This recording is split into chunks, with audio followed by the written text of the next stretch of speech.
Today we're here in beautiful, crisp but sunny Christchurch.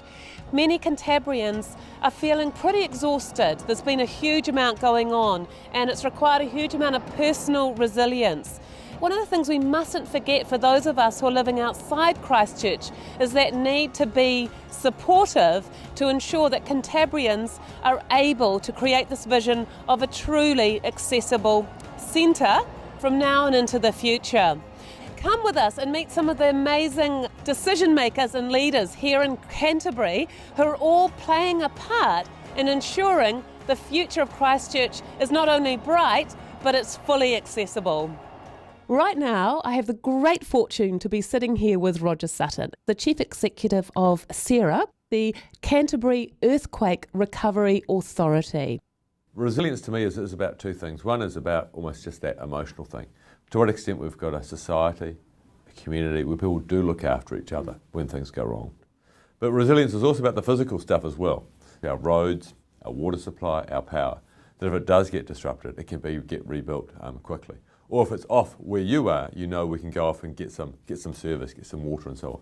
So resilience is a very, very important concept because it allows us to keep going, if things go wrong. So where do the 20% of Cantabrians that live with some form of disability or impairment sort of feature in the work of SERA and in this notion of both the physical and the emotional resilience?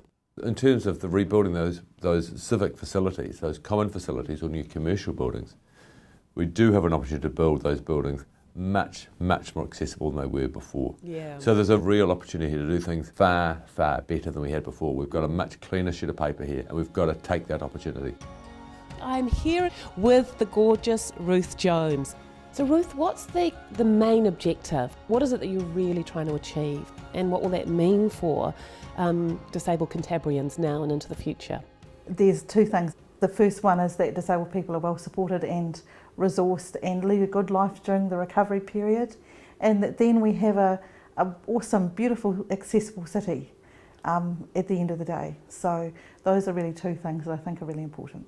What's going on in Christchurch in terms of employment and the whole economic development for disabled people and more broadly? I think the important thing is around disabled people being seen as contributors and being creative in seeking small business enterprisey type things.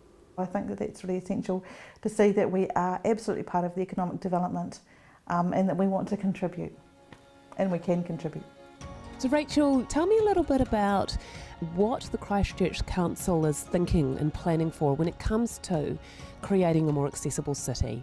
Council recognises that for a city to be truly accessible, it needs to be accessible to everybody.